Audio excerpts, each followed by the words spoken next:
Breaking news చూస్తున్నారు. గద్వాల కాంగ్రెస్ లో ముసలం ముదిరింది. BRS MLA బండ్ల కృష్ణమోహన్ రెడ్డి కాంగ్రెస్ లోకి వస్తున్నారన్న వార్తలతో కాంగ్రెస్ నేత సరిత తిరుపతయ్య అసంతృప్తి వ్యక్తం చేశారు.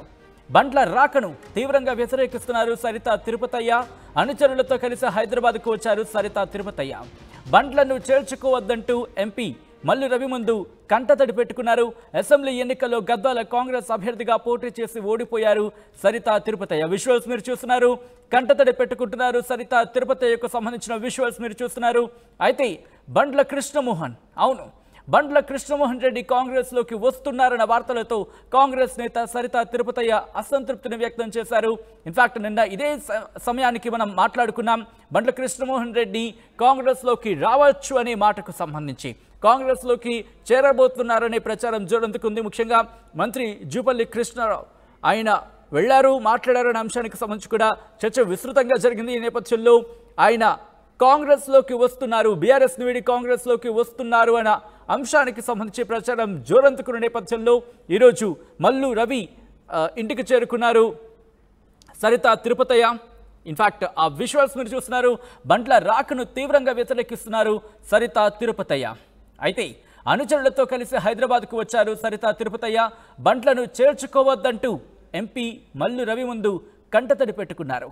అసెంబ్లీ ఎన్నికల్లో గద్వాల కాంగ్రెస్ అభ్యర్థిగా పోటీ చేసి ఓటమిని చూశారు సరిత తిరుపతయ్య. ఈ నేపథ్యంలో ఏం జరిగింది, అక్కడ వాళ్ళు ఏమంటున్నారు, సరిత తిరుపతయ్య కావచ్చు, ఆమె అనుచరులు కావచ్చు, లేకపోతే కాంగ్రెస్ వర్గాలు కావచ్చు, ఏమంటున్నారో తెలుసుకునే ప్రయత్నం చేద్దాం. మా ప్రతినిధి రామ్దాస్ మరిన్ని అప్డేట్స్ అందిస్తారు. రాజకీయం ఆసక్తికరంగా మారింది. ఎంపీ మల్లు రవి ఇంటికి ప్రస్తుతం ఈ రాజకీయం చేరింది. మనతో పాటు సరిత తిరుపతయ్య ఉన్నారు. వీళ్ళు కృష్ణమోహన్ రెడ్డి రాకను వ్యతిరేకిస్తున్నారు. వాళ్ళ అంచెలతో సహా పెద్ద ఎత్తున ప్రస్తుతం మల్లు రవి ఇంటికి చేరుకున్న పరిస్థితి. సరిత గారు చెప్పండి, ఎందుకు మీరు కృష్ణమోహన్ రెడ్డి రాకను వ్యతిరేకిస్తున్నారు? ఏంటి అసలు మీకున్న సమస్య? మాకు సమస్య ఏం లేదు. సీఎం గారి నిర్ణయం ప్రకారం మేము నడుచుకుంటామని చెప్పినాము. ఎంపీ గారికి అదే చెప్పినాము. సీఎం గారు ఎంపీ గారు ఏం డిసిషన్ తీసుకుంటారు దాని ప్రకారం అందరు కార్యకర్తలు అందరూ ఒకటే. అంటే పార్టీ రేపటి స్థానిక సంస్థల ఎన్నికలను దృష్టిలో పెట్టుకొని బలోపేతం చేద్దాం అనుకుంటుంది. అందులో భాగంగా ఎమ్మెల్యేలను తీసుకునే ప్రయత్నం చేస్తుంది. మరి మీరెందుకు వ్యతిరేకిస్తారు? మేము మంత్రి గారు నిర్ణయం, సీఎం గారు నిర్ణయం బట్టి ఆలోచిస్తామని చెప్తున్నాం కదా. సీఎం గారు ఇప్పుడు ఎంపీ గారు చెప్పినాం కదా, విన్నవించుకున్నాం కదా. కార్యకర్తలు భారీ ఎత్తున మా దగ్గర కూడా 87,000 మంది 90,000 మంది మాకు అప్పుడు ఓట్లు వేసిన ప్రజలు ఉన్నారు కాబట్టి దాన్ని దృష్టిలో పెట్టుకొని మాకు కూడా న్యాయం చేయాలని చెప్పేసి అక్కడికి వచ్చినాం. మీరు కూడా బీసీ వాదాన్ని తెరపైకి తెస్తున్నారు. బీసీలకు అన్యాయం జరుగుతుంది అంటున్నారు. మరి దీని గురించి మీకు మల్లురవి ఇప్పుడు మల్లురవి ఇంటికి వచ్చారు, ఆయన ఎలాంటి హామీ ఇచ్చారు? దాన్ని న్యాయం చేస్తా అని చెప్పి ఏం చెప్పారు క్లియర్గా? మీకు మల్లురవి ఎలాంటి హామీ ఇచ్చారు? దీనికి సంబంధించి మీకు ఎట్లాంటి భరోసా ఇచ్చారు?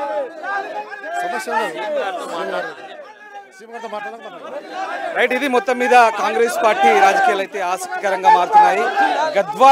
గద్వాల్ ఎమ్మెల్యే కృష్ణమోహన్ రెడ్డి రాకను వ్యతిరేకిస్తూ భారీగా ఇక్కడ తిరుపతయ్య అంశాలు, సరిత తిరుపతయ్య అంశాలు అయితే చేరుకున్న పరిస్థితి. ఎస్, మొత్తం మీద వీళ్ళకి అనుకూలంగా ఇక్కడ నినాదాలు చేస్తున్న పరిస్థితి. మనతో ఎంపీ మల్లురవి ఉన్నారు. మల్లురవి గారు నమస్తే అండి. సరిత తిరుపతయ్య వీళ్ళు కృష్ణమోహన్ రెడ్డి రాకను వ్యతిరేకిస్తున్న పరిస్థితి. ముఖ్యంగా తమకు అన్యాయం జరుగుతుందంటే వీళ్ళు మీ ఇంటికి వాళ్ళు వచ్చి వాళ్ళ ఆవేదన వ్యక్తం చేస్తున్నారు. కాంగ్రెస్ పార్టీ హైకమాండ్ ఏ రకమైన ఆలోచన చేస్తుంది అంటే మీరు ఎమ్మెల్యేలను ఆకర్షణలో భాగంగా ఇవాళ కృష్ణమోహన్ రెడ్డి తీసుకునే ఆలోచనలు ఉన్నారు. కానీ మొదటి నుంచి పార్టీని అంటుపెట్టుకుని ఉన్నాం, మాకు అన్యాయం జరుగుతుందంటూ వాళ్ళు ఇవాళ పెద్ద ఎత్తున మీ ఇంటికి చేరుకున్నారు. సో మీరు ఎట్లాంటి హామీ ఇచ్చారు? ఇవాళ ఈ గద్వాల ప్రజలకు కానీ నాకు కానీ వచ్చినటువంటి ఇన్ఫర్మేషన్ పేపర్లో వార్తలు చూసి నాకు తెలిసింది. ఈ ప్రజలందరూ పేపర్లో వార్త చూసి ఇక్కడికి వచ్చారు. వాళ్ళ అభిప్రాయాన్ని అన్ని మండలాల నుంచి వచ్చిన వాళ్ళందరినీ ఒకళ్ళతో ఒకళ్ళ అందరూ అభిప్రాయాన్ని తెలుసుకున్నాను. ఆ అభిప్రాయాన్ని ముఖ్యమంత్రి గారి దృష్టికి రేపు తీసుకుని వెళ్తాను. దాంతోపాటు తిరుపతయ్య గారు, సరితమ్మ గారు కూడా కలిసి అక్కడ చేస్తారని చెప్పాను. 22వ తారీఖు నేను గద్వాల వెళ్తున్నాను. ఎందుకంటే నేను ఎంపీగా గెలిచిన తర్వాత మొట్టమొదటిసారిగా గద్వాల పోవాలనే కార్యక్రమాన్ని నేను తిరుపతయ్య గారికి, సరితమ్మ గారికి పొద్దున్నే చెప్పాను. అక్కడికి వస్తాను. అక్కడ ప్రభుత్వ యంత్రాంగం ఏ రకంగా పనిచేస్తుంది, మరి ఇప్పుడు రాష్ట్రంలో కాంగ్రెస్ పార్టీ అధికారంలో ఉంది కాబట్టి ఎట్లుందో అవన్నీ చూడటానికి ఇప్పటికే మంత్రి జూపల్లి కృష్ణారావు దీనికి సంబంధించి కసరత్తు చేస్తున్నారు. కృష్ణమోహన్ రెడ్డి ఆయన లాగేందుకు ముఖ్యంగా జూపల్లి కృష్ణారావు దీని వెనకాల ఉన్నారు అనేది వాదన. ఇది అపోహ అని నేను అనుకుంటున్నాను. జూపల్లి కృష్ణారావు గారు మా ఇన్ఛార్జ్ మినిస్టర్, నేను ఆయన కలిసి పనిచేస్తున్నాం కదా. నేను ఇప్పుడు ఎక్స్ఎంపీ కాదు కదా, నేను కూడా ఎంపీ అయ్యాను కదా. అంటే రాజకీయంగా ఆ ప్రాంతంలో ఉన్న రాజకీయ పరిణామాలు నాతో కూడా మాట్లాడతారని అనుకుంటున్నాను. నాతో ఇంతవరకు కృష్ణారావు గారు మాట్లాడలేదు, సీఎం గారి దగ్గర నుంచి ఇన్ఫర్మేషన్ లేదు. నేను రేపు కృష్ణారావు గారితో కూడా మాట్లాడతాను, వీళ్ళ అభిప్రాయాన్ని కృష్ణారావు గారికి కూడా తెలియజేస్తాను, ముఖ్యమంత్రి గారితో మాట్లాడతాను. కానీ సీఎం గారికి ఇన్ఫర్మేషన్ లేదంటున్నారు. ఇప్పటికే రేవంత్ రెడ్డి కూడా ఆయనతో టచ్లోకి వెళ్ళాడు కృష్ణమోహన్ రెడ్డితో అని వార్తలు వస్తున్నాయి. ఆర్టీవీకి తెలిసి ఉంటుంది, నాకు తెలియదు. ఎందుకంటే మీరు ఇక్కడ మేము మాట్లాడే సంగతి ఎట్లా తెలుసుకొని వచ్చారో నాకు అర్థం కావట్లేదు. ఎక్కడైనా ఒక జంతువు సరిపోయిందంటే 2 గంటల్లో దూడబాతులు వచ్చి దాన్ని పీక్కొని తిన్నట్టు ఇక్కడ మేమేదో మాట్లాడుకుంటున్నాం పార్టీ విషయాలు. మీరు వచ్చారు, మిమ్మల్ని వద్దని చెప్పలే నేను. ఎందుకంటే మేము మాట్లాడుకునేది ఎంపీ గారు బట్ గురువారం రోజు రికార్డు కావాలా? నువ్వే చెప్పింది ఎట్లా? మేము ఏం చెప్తున్నాను, మేము మాట్లాడిందంతా రికార్డు చేసావు కదా, చేసి చూపించుకో. మేమేమన్నా బహిరంగ సీక్రెట్ మాట్లాడుతున్నావా? ప్రజాభిప్రాయం తెలుసుకున్నాం, ప్రజల అభిప్రాయం ముఖ్యమంత్రికి చెప్తాం, అదే రకంగా కృష్ణారావు గారికి చెప్తాం. కృష్ణారావు గారు ఆ రకంగా మాట్లాడారని మీరు అనుకుంటున్నారు. నేను మొన్న కొల్లాపూర్, నాగర్ కర్నూలు కలిసే ప్రయాణం చేశాం. ఎక్కడ ఈ చర్చ రాలేదు, నాతో మాట్లాడలేదు. నేను కూడా ఆయనతో ఈ సబ్జెక్ట్ నుండి మాట్లాడలేదు. ఇప్పుడు వచ్చింది కాబట్టి మాట్లాడతాను. అది ఏమీ లేదు. కృష్ణారావు గారు మాట్లాడిండని నేను ఎంపీ పోటీ చేసినప్పుడు కూడా చెప్పారు. ఎంపీ కంటే ముందే ఎమ్మెల్యే వస్తాడని చెప్పారు. నేను అడిగితే అది ఏం లేదన్నారు, రాలేదు కదా, ఎన్నికలు అయిపోయినాయి కదా. మేము ఇప్పుడు గద్వాల మీ నియోజకవర్గ పరిధిలో ఉంది, మీ పార్లమెంట్ పరిధిలో ఉంది. మరి సరిత మీకోసం కూడా పనిచేసింది. ఆమె ఆవేదన చెప్పుకుంటుంది, వాళ్ళ బీసీలకు కూడా అన్యాయం జరుగుతుందని చెప్పుకుంటున్న పరిస్థితి. సో మీ వైపు నుంచి ఆమెకు ఎట్లాంటి భరోసా ఇవ్వబోతున్నారు? కాంగ్రెస్ పార్టీ నాయకురాలుగా చూస్తున్నాను. సరితమ్మ అంటే ఒక బీసీ వెల్ఫేర్ అసోసియేషన్ ప్రెసిడెంట్ కాదు, కాంగ్రెస్ పార్టీ తరఫున ఇన్ఛార్జి. గద్వాల్లో ఎవడొచ్చినా అందరి తరఫున పనిచేస్తుంది. ఆమెకు అన్యాయం జరగకుండా చూడాల్సిన బాధ్యత కాంగ్రెస్ పార్టీ ఎంపీగా నా మీద ఉంది, నేను చూస్తాను. అంతేగాని బీసీ నాయకురాలు, ఎస్సీ నాయకులు, నేను ఎస్సీ నాయకుడినా? నేను ఎస్సీ నాయకుడిని మీరంటే ఆమె బీసీ నాయకురాలు. నేను కాంగ్రెస్ పార్టీ నాయకుడిని. ఎస్సీ కోటాలో నేను పోటీ చేశాను. నేను ఎస్సీ ఒప్పుకుంటాను, ఆమె కూడా బీసీ నేను ఒప్పుకుంటాను. కానీ బీసీ నాయకురాలు అంటే మాత్రం ఒప్పుకో. ఆమె కాంగ్రెస్ నాయకురాలు ఫ్రమ్ బీసీ, నేను కాంగ్రెస్ పార్టీ నాయకుడిని ఫ్రమ్ ఎస్సీ. అట్లని వేరే వాళ్ళందరూ పనిచేయకుండా. ఒక విషయం చెప్పండి, మొదటి నుంచి పార్టీ కోసం కష్టపడుతున్న వాళ్ళని కాదని ఇప్పుడు వేరే పార్టీ నుంచి వచ్చిన వాళ్ళకి ఒకవేళ ప్రాధాన్యత ఇస్తే కనుక ఆయన ఎలాగో చెప్తున్నారు 2-3 రోజుల్లో జైన్ కాకపోతుంటూ అనుచరుల దగ్గర కూడా చెప్తున్న పరిస్థితి. సో అదే కనుక జరిగితే మరి ఎట్లాంటి రియాక్షన్ ఉంటుంది? మేము చెప్పేది ఒకటి, నువ్వు చెప్పేది ఒకటి. అసలు ఏమీ లేదయ్యా, ఆలు లేదు, సూలు లేదంటే వాడు పేరేదో పెట్టమని చెప్తున్నాను. నువ్వు పెడితే పెట్టుకో, శ్రీకృష్ణుడు అని పెట్టు, లేకపోతే వెంకటేశ్వర స్వామి అని పెట్టు, లేకపోతే ఇంకోటి యేసుక్రీస్తు అని పెట్టు. ఎవడు కావాలి? అసలు పుట్టనే లేదు, మాట్లాడటం లేదంటే వచ్చిండు నేను చెప్పాను కదా. సరే, ఇప్పుడు ఇంతమంది ఎందుకు వచ్చినట్టు, ఇంతమందికి సరిత గారు ఎందుకు కంటతడి పెడుతున్నట్టు, ఈ అనుచరులంతా కూడా ఎందుకు ఆవేదన వ్యక్తం చేస్తారు? ఆ మాటలు మాట్లాడు. ఎక్కడ కంటతడి పెడతారు? ఏమి పెట్టడం, వాళ్ళ హక్కు కోసం అడుగుతున్నారు. అడిగే బాధ్యత వాళ్ళ మీద ఉంది, వినే బాధ్యత నా మీద కూడా ఉంది. అందుకని వింటున్నాను.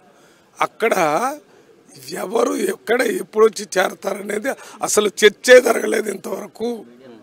నాకు తెలుసు, నేను 2-3 రోజుల కిందటే ముఖ్యమంత్రి గారిని కలిశాను. నాకు కూడా రాజకీయాలు, రాష్ట్ర రాజకీయాల మీద కొంత అవగాహన ఉంది. తప్పనిసరి ముఖ్యమంత్రి గారి దృష్టికి తీసుకెళ్తున్నారా సరిత గారి ఇష్యూని? 100% ఇప్పుడు దాకా చెప్పేది అదే కదా. ముఖ్యమంత్రి గారి దృష్టికి తీసుకుపోకుండా మరి ఎందుకు వీళ్ళందరూ వచ్చి చెప్పేది నాకు? నేను తప్పనిసరిగా ముఖ్యమంత్రి గారి దృష్టికి తీసుకుని వస్తాను. వారు సరితమ్మ, తిరుపతి గారు కూడా ముఖ్యమంత్రి దృష్టికి తీసుకుని వెళ్తారు. నేను 22వ తారీఖున గద్వాలకు వెళ్తున్నాను. అక్కడికి వెళ్ళినప్పుడు ప్రజాభిప్రాయాన్ని కూడా తెలుసుకుంటాను. దాంతోపాటు అక్కడ ప్రభుత్వ యంత్రాంగం ఇప్పుడు 6 నెలలు అయింది, కాంగ్రెస్ ప్రభుత్వం వచ్చింది, ప్రభుత్వం పనిచేస్తుందో తెలుసుకోవటం కూడా నా ఉద్దేశం. తెలుసుకుంటాను ఆ రోజు పొద్దున 11 గంటలకు అక్కడికి వెళ్తాను. జిల్లా అంటే గద్వాలకు సంబంధించిన అధికారులందరితో, కలెక్టర్, ఎస్పీ అందరితో మాట్లాడి మరి ప్రభుత్వం ఇస్తున్నటువంటి గ్యారంటీలు అవన్నీ చేరుతున్నాయా లేదా, ఏది గ్యాస్ సిలిండరు 200 యూనిట్స్, దాంతోపాటు ఈ మనకి ఇది ఉంది ఇందిరమిండ్లు, మరి ఇంతకుముందు ఇచ్చినటువంటి 5 గ్యారెంటీలు పోతున్నాయా లేదా ఇవన్నీ తెలుసుకుంటాం. ఇన్ని చేస్తూ కాంగ్రెస్ పీఠ మీద దుమ్మెచ్చిపోతున్నారు బయట. దాన్ని వ్యతిరేకం చేయాలి. ఊరిక మాయ మాటలతోనే మొన్న బీజేపీకి 8 సీట్లు వచ్చినాయి.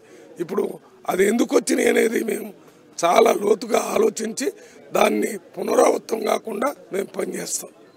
Thank you. ఇది మొత్తం మీద మల్లురావు గారు చెప్తున్నారు, సరిత తిరుపతికి అన్యాయం జరగకుండా ఎట్టి పరిస్థితుల్లో 22వ తేదీన గద్వాలకు వెళ్తాను, మా కార్యకర్తల అభిప్రాయ సేకరణ తీసుకుంటాను, కార్యకర్తల అభిప్రాయం మేరకే పార్టీ కూడా నడుచుకుంటుందంటూ ఆయన చెప్తున్న పరిస్థితి. మొత్తం మీద ఇక్కడైతే మల్లురావు ఇంటికి భారీగా ఇక్కడ సరిత తిరుపతి తన అనుచరులతో చేరుకున్నారు. ఒక రకంగా వీళ్ళంతా కూడా ఆవేదన వ్యక్తం చేస్తున్నారు, తమకు అన్యాయం జరగొద్దు, అలాగే ఎప్పటి నుంచో పార్టీ కోసం కష్టపడి పనిచేస్తున్నారు, ఇప్పుడు వచ్చే వారి కోసం తాజాగా పెద్దపీట వేసి తమకు ఇబ్బందికర పరిస్థితులు ఉంటాయి, అలాగే ముఖ్యంగా బీసీ వాదాన్ని కూడా తెరపైకి తెస్తున్న పరిస్థితి. అలాగే దాంతో పాటు సరిత తిరుపతి ఆమె అంశాలు కూడా ఇక్కడ మల్లురావు దగ్గర కంటతడి పెట్టారు, ఏడ్చారు.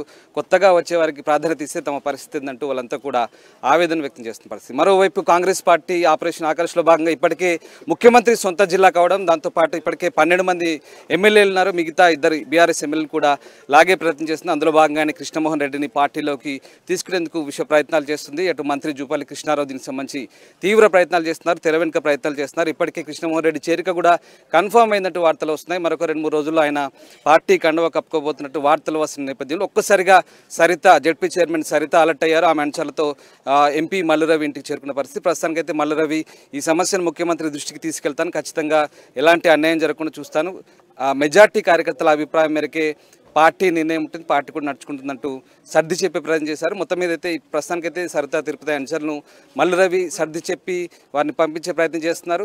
22వ తారీఖున గద్వాలకు వస్తాను, గద్వాలకు వచ్చిన తర్వాత మెజార్టీ కార్యకర్తల అభిప్రాయం ఎలా ఉంటుందో ముఖ్యమంత్రి స్వయంగా పిసిసి అధ్యక్షుడు కాబట్టి ముఖ్యమంత్రి దృష్టికి తీసుకెళ్తాను, ఖచ్చితంగా ఎలాంటి అన్యాయం జరగకుండా చూసుకుంటానంటూ వాళ్ళకైతే హామీ ఇస్తున్న పరిస్థితి.